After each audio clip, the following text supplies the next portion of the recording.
Welcome to Bed and Butter, the hospitality podcast, designed exclusively for budding students and aspiring industry leaders. We're thrilled to embark on this exciting journey with you. Each episode, we'll delve into the heart of hospitality industry with your host, Sean Riley, uncovering invaluable insights, trends, and strategies to not only succeed, but thrive in this dynamic field. The podcast is produced in collaboration with Southern Maine Community College.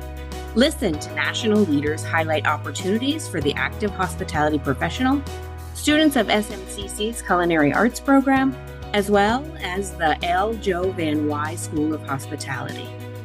This program is a labor of love, made possible with the help of the Communications and New Media Studies students. Whether you're sharpening your skills or stepping into the world of hospitality for the first time, Bed and Butter is your go-to resource. So let's dive in and spread the knowledge, one episode at a time. Imagine someone who's not only bursting with creativity, but also has a sharp, practical mind for getting things done. Well, today's guest is that kind of person. Peter Twachtman, CEO of Lark Hotels, leads one of the nation's fastest growing companies in the boutique hotel space. He began his career in the restaurant business and expanded to include work in small inns and resorts. Currently, Lark has 55 hotels in 16 states, from Maine to California.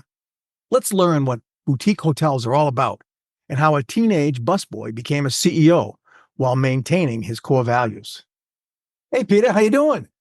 Great, Sean. How are you today? Great. I'm so glad you joined us. And I was talking to some people. I said, I got one more to go here before we wrap up a season. And I saved the best till last. I mean, I'm excited because I think one of the reasons I'm really excited is because you're in an area that I don't know a lot about. So I think I'm here to learn as much as our listeners. So I'm looking forward to this. So thanks for joining us. No, thank you for having me. I'm delighted to be here. And I've always been a huge fan of all you've done over the years. And so really, it's my pleasure. Yeah, you and I met back, it was during COVID. We went into one of your places in Portland.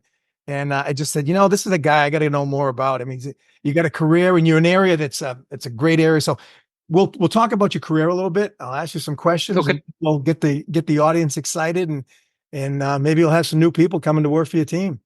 I hope so. Yeah.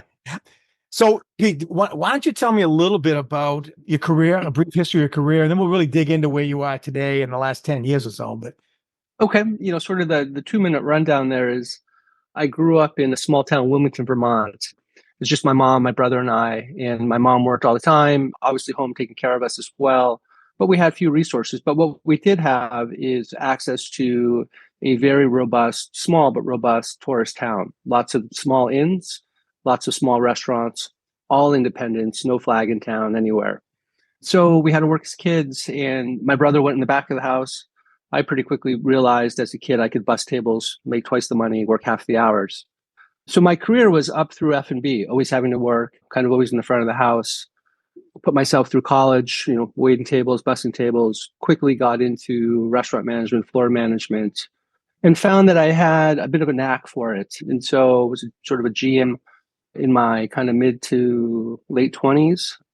And then from there, I saw so many good men and women on the floor, but I knew I wanted to do more. And so I actively took my F&B skills, moved into small inns so I could learn the small hotel side. And then kind of from there, it just kind of kept going. But that was really the intro to it. And really the lesson there is perseverance, hard work, take a lot of lumps and just pay attention, listen to those people around you. well, it's interesting you say that you started out, you've kind of crossed over from the restaurant business to our company was a restaurant company as well. And they bought a hotel with me in it. And so I got my restaurant business with them. But it is, I think there's a lot of synergies between the two. And a lot of the things we learn in the restaurant business help us in the hotel business and vice versa. Well, that's interesting that you say that, Sean. I think sometimes when I look at people who come into our small hotel side from F&B, I believe it is much easier to cross over from food and beverage into hotels than hotels to F&B. I mean, just the amount of detail and constantly changing environment on the F&B side. If you can manage and lead well and get that detail right, you can apply that skill set over. But going from sort of the fixed side of the hotel into the daily chaos of F&B can be very challenging. Yeah, I love the excitement of working the floor, of jumping in the kitchen Yeah. line. I mean, it's exciting. I mean, I don't miss going home smelling like home fries but it's an exciting thing. Both my kids grew up in that business too, and it is, and I think it's a people-sided business. I mean, It really is. You have to learn. I mean, you have to learn interaction and pushback from guests and staff on a regular basis, and that's really the key to. I think the key to success in anything that we do is the ability to really manage with, through, and around individuals, and you learn a lot about yourself, ideally, when that's happening. I still walk in a clothing store and say, "Behind you." My wife does it. She works in a restaurant, and she's constantly like, when we're in the kitchen, she's like, behind you, behind you. I'm like, I got it, babe. Yeah, Edie fixed this tonight. There's no more left.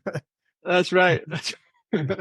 So our restaurant folks listening, I definitely know that we've been doing this before for a while now.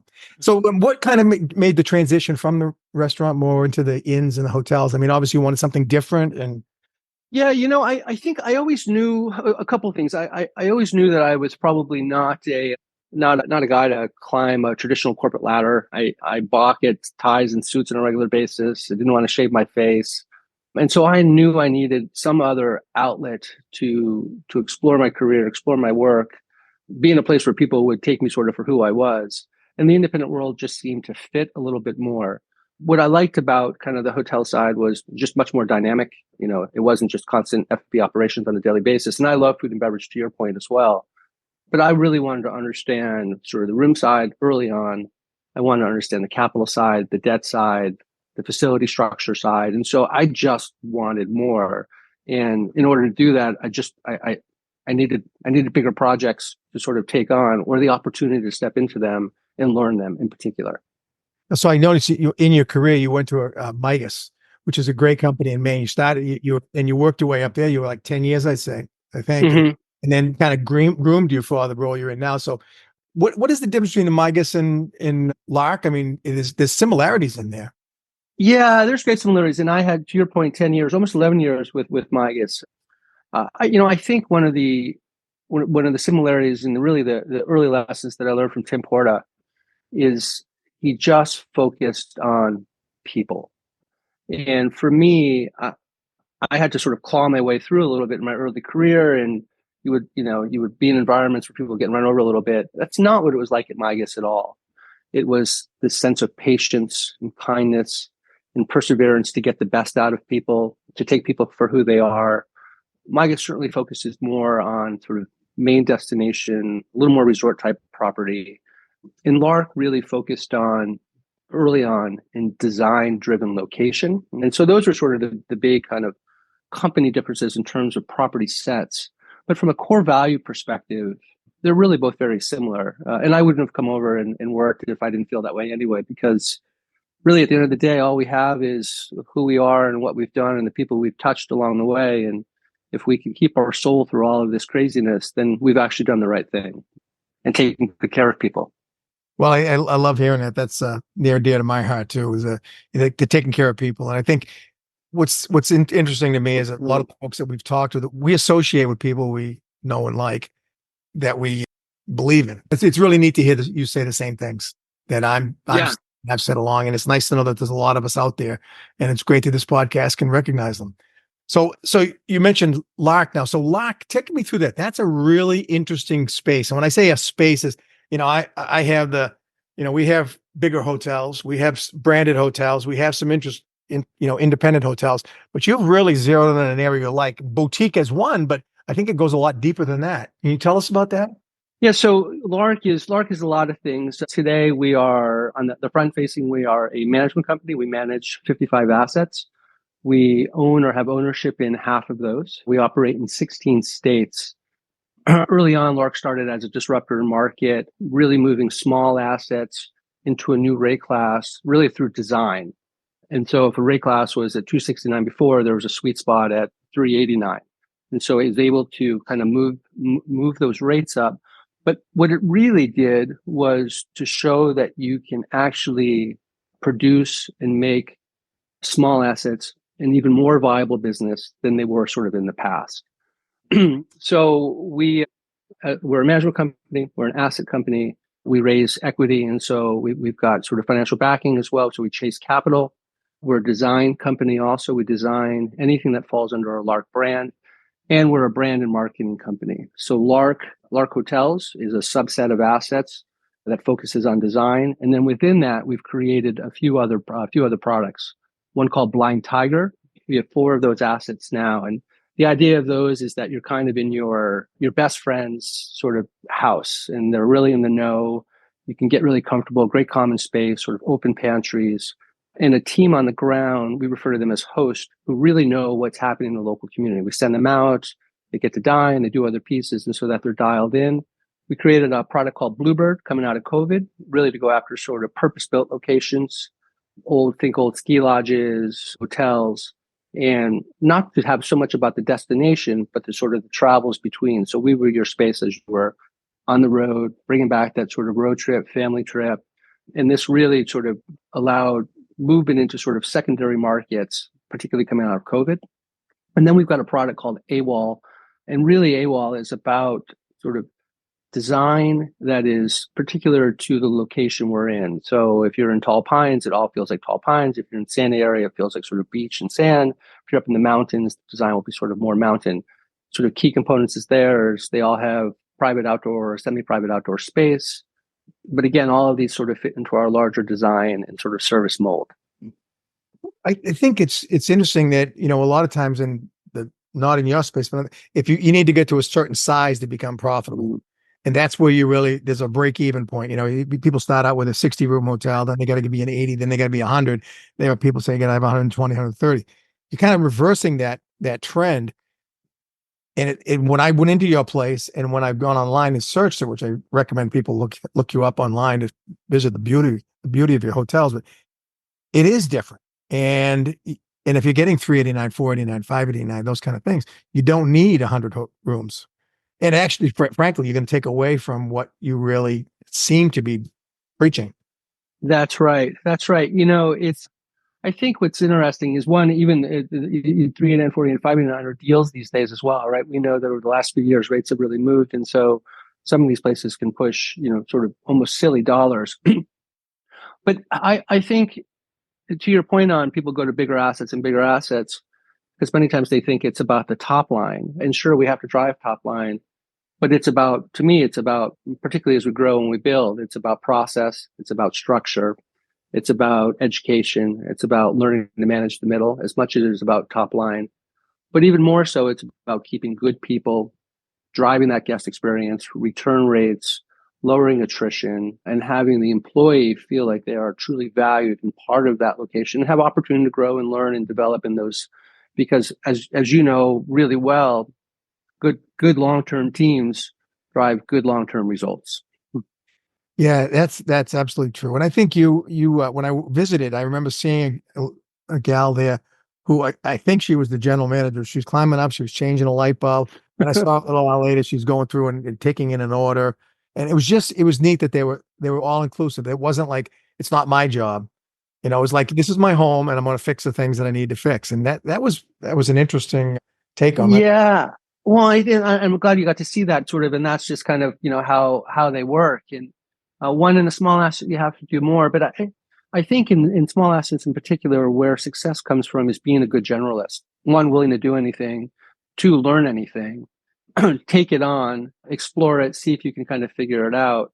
And growing up, I became a bit of a generalist. And so not a lot about a little or a little about a lot, however you want to sort of say that.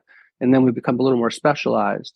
But you get to touch so much more than having to be in one particular lane in really big groups. And sometimes you can get stuck in that lane and don't get the opportunity to think or move or execute beyond that. And so I think the opportunities in the small asset world, really, if you're willing to learn and take those chances a little bit and some risk, you can be exposed to so much more. It's, I don't know if I've told you this, when we met and you said, yeah, this is my office today. A couple of years ago, and I said, this is my office today. And I thought, well, that's pretty interesting. And the explanation you gave was really neat. So I wanted to make sure I honored you today. I went to one of our hotels and I worked out at one of our hotels in the lobby today.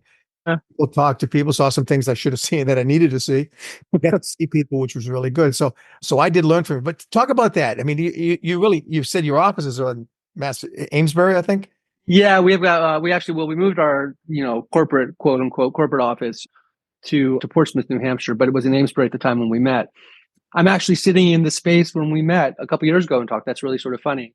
I've always believed that we are an operating company. And so, sure, you might have some finance or other people actually in an office, but otherwise, all of those and all of us that touch operations should see the operations as best and often as we can. And so, many times I've been in companies where, somebody who is the VP or the regional manager just shows up every 3 or 6 or whatever weeks and walks through and hits their checklist and walks out.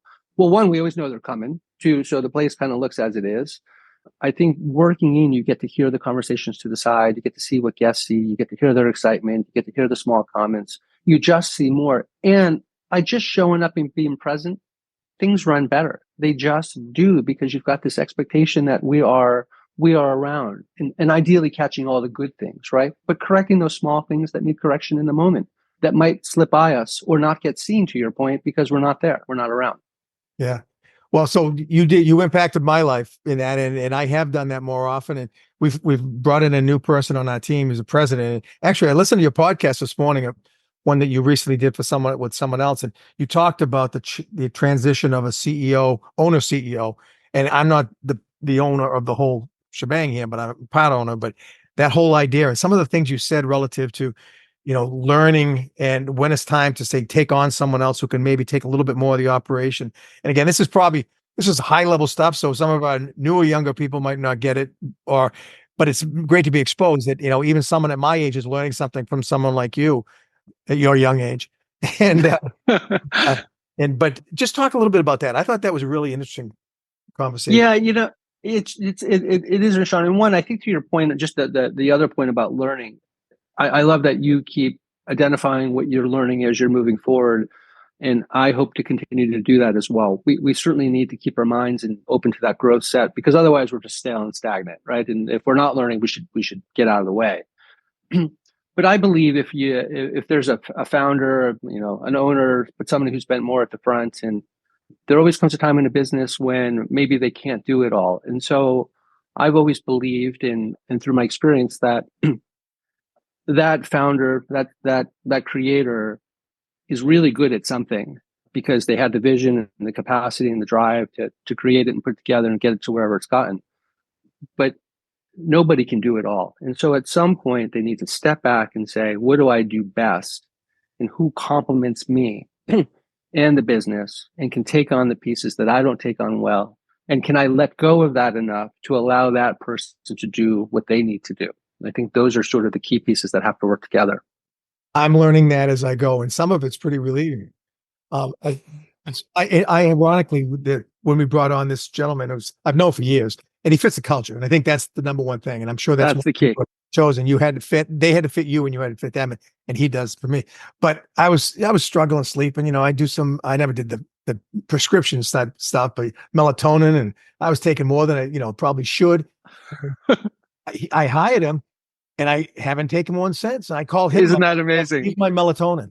So yeah, that's exactly it. Rob tells me he sleeps really well because he's like, I don't worry about it. I worry about other things, but I don't have to worry about all of it. And that's the job, right? Our job is to take the weight, and ideally we're able to shed that weight and push it out on a regular basis and keep people's shoulders not too heavy, but enough where they understand what their capacity is in their role, and they can do other things.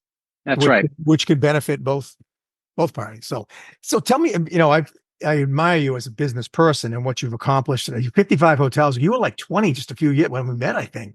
Around. Yeah. We when I joined, we were 20, and so we grew fairly rapidly in about 2.5 years. Yeah. A lot of lessons in there, right? Not all of it's easy. Certainly some mistakes, but we're in a much better place now. But scaling from 5 to 10 is hard. 10 to 20, whatever that number might be. But every time you double, it creates a new challenge. Yeah. So that's the business side of you, but tell me just a little bit about personal. I know one time I reached out to you and said, hey, I'll get back to you. I'm walking with my daughter on the beach or something. And I just, that was cool. I said, that's a piece you ought to share on this for people to understand that that's important to a CEO of your level. For me, on the personal side, I believe that if I need something, I don't have to assume others need it, but I have to assume that if I need time or I need balance or I need time with my family, that the vast majority of everybody else, if whatever they have, needs that also. And so personally, I've been with my wife and I've been together over 20 years. We've got a terrific daughter, Bo. She just turned 11. Actually, she'll be delighted because she wanted me to get her name in one of these at some point. So, Bobo, I love you, babe. Well, She, so do we, Bo. yeah. So do we. We're glad to meet you. And I feel really lucky to have that balance, but it's taken time to find it, right?